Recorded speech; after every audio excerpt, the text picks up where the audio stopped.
necesitamos de un mediador, porque la santidad de Dios es como un fuego que todo lo consume, pues la justicia que Dios demanda son como las llamas del fuego que consume toda injusticia, maldad, impiedad y toda clase de malas obras. De la misma manera que el fuego consume a la hierba seca y la hojarasca. Cuando Dios habló al pueblo de Israel del medio del fuego, allá en el monte Horeb, el pueblo tuvo mucho miedo y se mantenía alejado de ese fuego. Así que le dijeron a Moisés: háblanos tú, Moisés, y nosotros obedeceremos, pero que no nos hable Dios, no sea que muramos. Éxodo capítulo 20, versículo 19. Y Dios escuchó a Israel decir esto. Así que Dios le dijo a Moisés: yo he oído todo lo que ha dicho este pueblo, y me ha parecido bien lo que han dicho. Ojalá siempre pensaran de la misma manera, y así me honren y cumplan mis mandamientos todos los días, para que tanto ellos como sus hijos tengan siempre una vida muy dichosa. Deuteronomio capítulo 5, versículos 28 y 29. La justicia de Dios, así como los mandamientos que Dios nos ha dado, tienen como finalidad producir en el pueblo de Dios una vida plena y dichosa. Porque dice la Biblia: tú, mi Dios, aceptas a quien hace el bien con alegría y se acuerda de hacer lo que es justo, lo que tú quieres. En cambio, tú te enojas con nosotros porque hemos pecado y desde hace mucho te hemos ofendido.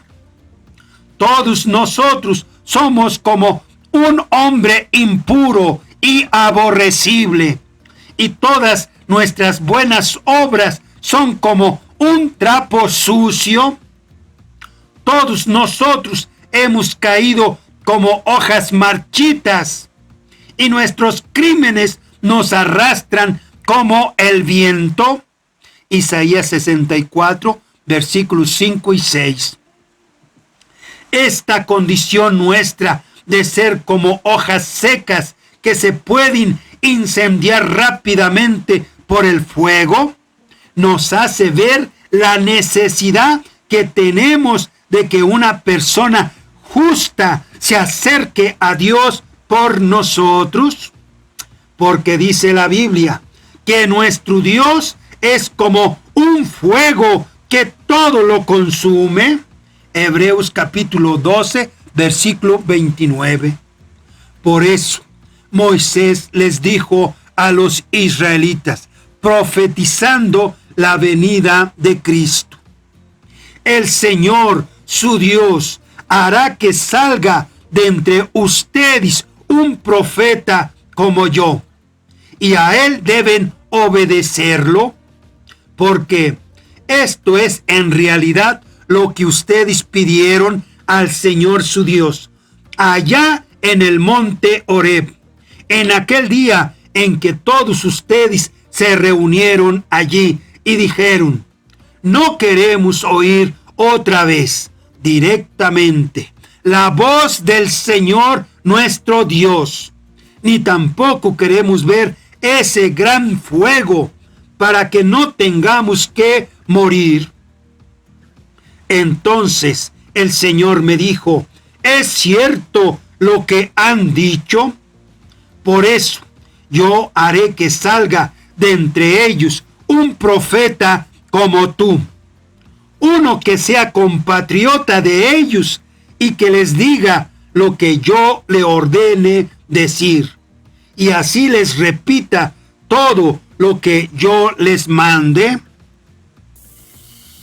Pero les advierto que a todo aquel que no haga caso de lo que ese profeta les diga en mi nombre, yo les pediré cuentas.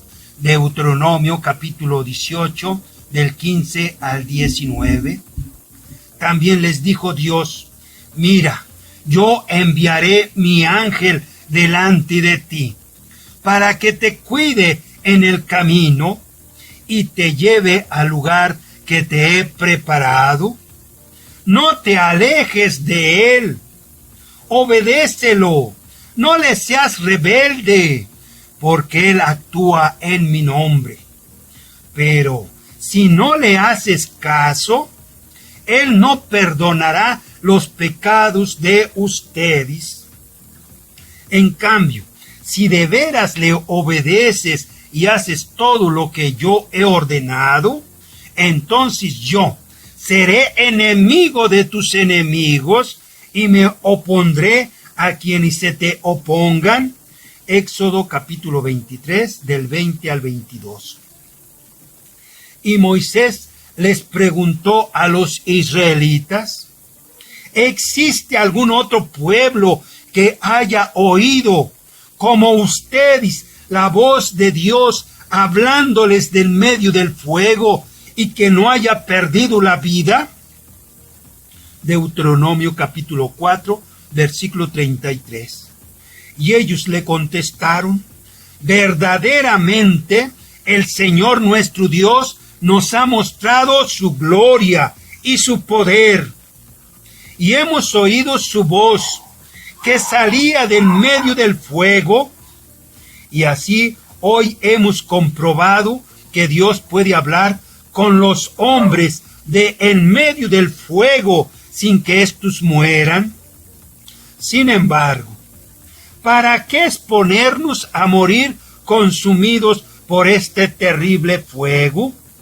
Porque si volvemos a escuchar la voz del Señor nuestro Dios, moriremos. Pues, ¿qué hombre hay que puede escuchar la voz del Dios viviente hablando del medio del fuego, como lo hemos oído nosotros, sin que les cueste la vida? Así que mejor acércate tú, Moisés, y escucha todo lo que el Señor nuestro Dios te diga, y ya luego tú nos dirás lo que te haya comunicado, y así nosotros cumpliremos lo que nos haya mandado decir él. Deuteronomio capítulo 5, del 24 al 27. Moisés es una figura de Cristo. Es decir que Moisés es una sombra que ilustra la necesidad que tenemos de Cristo, de manera que, así como Moisés sacó a Israel de la esclavitud de Egipto, de la misma manera Jesucristo nos saca de la esclavitud del pecado, y así como Moisés rogó a Dios por Israel para que no fuera destruido, ilustra lo que Jesús hace a nuestro favor. Moisés les dijo a los israelitas, porque ustedes son un pueblo muy terco y rebelde, nunca deben ustedes olvidarse de que han contrariado muchas veces al Señor su Dios en el desierto, porque desde que salieron de Egipto hasta ahora que han llegado a este lugar, siempre han sido rebeldes. Ya en el monte Horeb hicieron enojar al Señor su Dios. Y tanto se enojó él contra ustedes que ya estuvo a punto de destruirlos. Deuteronomio capítulo 9, del 6 al 8. Porque Moisés había subido al monte a recibir las 2 tablas de la alianza. Pero mientras las recibía, fue cuando el Señor nuestro Dios le dijo a Moisés, anda, date prisa a bajar de aquí, porque el pueblo que sacaste de Egipto ya se han descarriado, muy pronto han dejado de cumplir lo que yo les ordené y se han hecho un ídolo de metal fundido. Deuteronomio capítulo 9, versículo 12. Y fue tanta la ira de Dios que me dijo: ya he visto que este pueblo es muy terco, así que apártate y hazte a un lado, porque voy a destruirlos y a borrar de la tierra su memoria. En cambio, de ti, Moisés, haré una nación más grande y más numerosa que ellos. Deuteronomio capítulo 9, versículo 13. Pero Moisés trató de calmar la ira de Dios y se arrodilló delante del Señor nuestro Dios, y tal como ya lo había hecho antes, estuvo 40 días y 40 noches sin comer ni beber nada, por causa del pecado del pueblo de Israel. Dijo Moisés: yo estaba entonces muy asustado por el enojo y furor que el Señor nuestro Dios manifestó contra ustedes, y hasta el punto de quererlos destruir. Sin embargo, aún una vez más el Señor su Dios me escuchó. Deuteronomio capítulo 9, versículo 19. Y con ruegos le dije al Señor nuestro Dios: Señor, por favor, no destruyas a este pueblo que es tuyo, que tú libraste con tu grandeza y con tu gran poder los sacaste de Egipto. Acuérdate de tus siervos Abraham, Isaac y Jacob.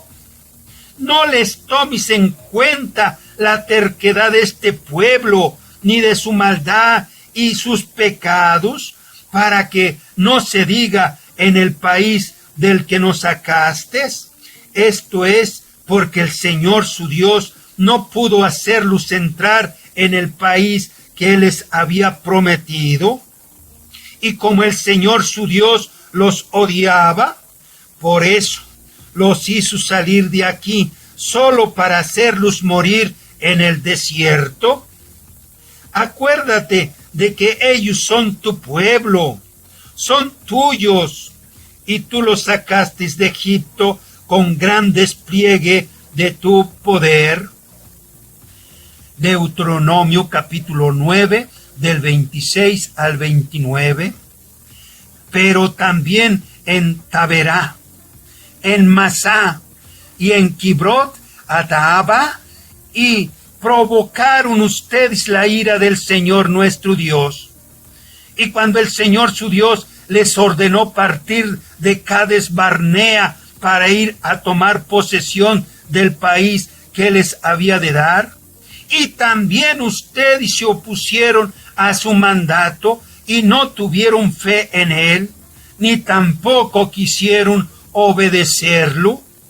Pues bien, desde que yo los conozco, ustedes han sido muy rebeldes al Señor su Dios. Deuteronomio capítulo 9, versículo 22 al 24. Como vemos, Moisés ilustra perfectamente a nuestro gran intercesor Jesucristo. Jesucristo es el verdadero mediador entre Dios y los seres humanos, y el pueblo de Israel ilustra perfectamente a todos los seres humanos. Dice la Biblia: porque Cristo no entró en aquel santuario hecho por los hombres, que era solamente una figura del santuario verdadero, sino que Jesucristo entró en el cielo mismo, donde ahora se presenta delante de Dios para rogar a nuestro favor. Hebreos capítulo 9, versículo 24. Y en ningún otro hay salvación, porque en todo el mundo Dios no nos ha dado a otra persona por la cual podamos salvarnos. Hechos capítulo 4, versículo 12. Porque no hay más que un Dios y un solo hombre que sea el mediador entre Dios y los hombres, Cristo Jesús, porque Él se entregó a la muerte como rescate por la salvación de todos, y como testimonio dado por Él a su debido tiempo. Primera de Timoteo capítulo 2, versículos 5 y 6. Porque Cristo mismo sufrió la muerte por nuestros pecados, una vez para siempre. Él era inocente, pero sufrió por los malos para llevarlos a ustedes a Dios. En su fragilidad humana murió, pero resucitó con una vida espiritual. Primera de Pedro capítulo 3, versículo 18. Cristo Jesús es quien murió por nuestros pecados. Todavía más, quien resucitó y está a la derecha de Dios, rogando por nosotros. Romanos capítulo 8, versículo 34. Jesús, al estar sufriendo por nuestros pecados, dijo: Padre, perdónalos, porque no saben lo que hacen. Lucas capítulo 23, versículo 34. Y por su amor a nosotros, lo impulsó a actuar como una barrera, una protección para librarnos del justo castigo de Dios que nosotros bien merecíamos, porque dice la Biblia que Él fue traspasado a causa de nuestras rebeldías, y Él fue atormentado a causa de nuestras maldades, y el castigo que Él sufrió nos trajo la paz con Dios. Y por sus heridas que Él sufrió, alcanzamos la salvación, porque todos nosotros nos perdimos como ovejas, siguiendo cada uno su propio camino. Pero el Señor, nuestro Dios, cargó sobre Él la maldad de todos nosotros. Así Él fue maltratado, pero se sometió humildemente y ni siquiera abrió la boca. Así que lo llevaron como un cordero al matadero, y Él se quedó callado, sin abrir la boca, como a una oveja cuando la trasquilan. Se lo llevaron injustamente, y no hubo quien lo defendiera, y nadie se preocupó de su destino. Lo arrancaron de esta tierra, le dieron muerte por los pecados de mi pueblo. Isaías 53, del 5 al 8. Porque Él se entregó voluntariamente a la muerte por su gran amor por nosotros. Por eso, dice la Biblia, Él fue contado entre los malvados, cuando en realidad cargó con los pecados de muchos e intercedió por los pecadores. Isaías 53, 12. Pues cuando nosotros éramos incapaces de salvarnos, Cristo, a su debido tiempo, murió por los pecadores. Porque no es fácil que alguien se deje matar en lugar de otra persona, ni siquiera en lugar de una persona justa, aunque quizás haya alguien que estaría dispuesto a morir por una persona que le haya hecho un gran bien. En cambio, Dios prueba que nos ama en que, cuando todavía éramos pecadores, Cristo murió por nosotros. Romanos capítulo 5, del 6 al 8. Por eso, nosotros le amamos a Él, porque Él nos amó primero. Primera de Juan capítulo 4, versículo 19. Por eso, quien rechaza a Jesucristo no puede alcanzar la salvación.